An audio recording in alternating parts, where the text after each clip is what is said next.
Élu récemment, gouverneur de la nouvelle province du Kwango, Kenneth Makofi Kabamba est déterminé à assurer une dynamique de modernité dans cette entité politico-administrative, en la dotant des infrastructures sociales de base et des ressources propres pour un meilleur décollage. C'est en ces termes que le nouvel élu du Kwango, accompagné de son adjoint, Tyson Muteban Swan Kayiman, a dévoilé la mouture de son programme de développement devant une foule nombreuse drainée après leur élection.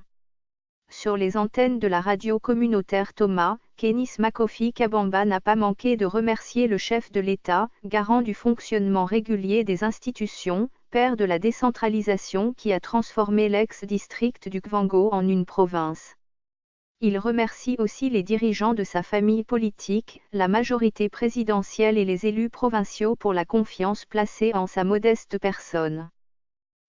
Avant de les inviter à apporter tout leur appui au gouvernement de développement qu'il se propose de former dans un proche avenir.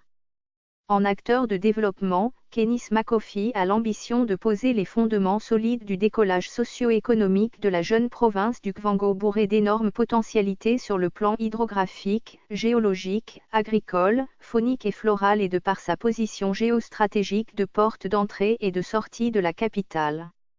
Malheureusement, cette province est classée parmi les moins loties de la République à cause de nombreux goulots d'étranglement dont le manque d'infrastructures sociales de base et d'institutions bancaires devant financer les activités des petites et moyennes entreprises. Doter le Kwango de ressources propres pour son décollage. Dans ses priorités, le tout nouveau chef de l'exécutif provincial veut doter le Kwango de ressources propres nécessaires à son décollage socio-économique, notamment avec la nomination sans délai des animateurs de la régie provinciale de Kentonige Manuel, Serpec.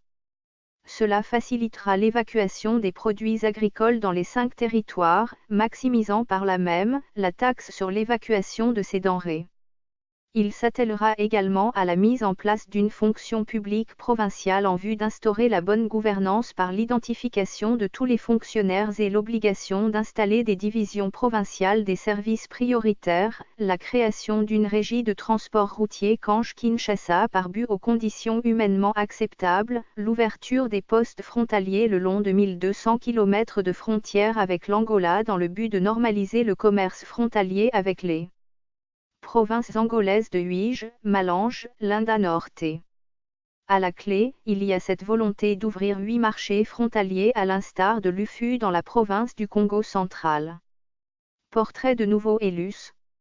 Mais qui sont ceux qui président désormais aux destinées de la province du Kwango issue du démembrement de l'ex-Bandadu? Monsieur Kenneth Makofi Kabamba est licencié en orientation scolaire et professionnelle à l'Université pédagogique nationale, UPN, depuis 2000. Après avoir été soumis à une formation sur l'audiovisuel à la RTNC, il fourbit ses armes à la radio-télévision Sango Malamu, SCSM. En 2012, il quitte Sango Malamu pour monter une agence conseil en communication dénommée Mediamac. En juin 2017, il lance la première chaîne de télévision Congo Santé et Développement CSD-TV émettant depuis la cité de Kange. Acteur de développement, il est à la tête de plusieurs initiatives qui imposent sa notoriété tant à Kinshasa que dans le Kwango. Il est promoteur d'un centre hospitalier à Mawanga en territoire de Kasongo-Linda, d'un restaurant moderne dénommé Kenneth Makofi, devenu un lieu de référence dans la ville de Kange, d'une ferme agricole à Mbankana, d'un centre pédiatrique à Mazangambila, Mongafula, de l'école primaire Kazaku à Mikondo, Kimbansek, etc. Quant au vice-gouverneur Tyson Muteban Swan Kayiman, il est aussi détenteur d'une licence en langues africaines de l'ISP Gombe. Admis au rang d'inspecteur, il a exercé comme inspecteur principal à l'inspection générale Sénarfort. Les nouveaux élus ont donc 8 mois pour imprégner leur vision managériale dans la province du Kwango et laisser des traces indélébiles, avant les prochaines élections provinciales prévues au mois de décembre prochain. Ce fichier audio a été créé par Panopreté Basic, vous pouvez le télécharger sur www.panopreter.com.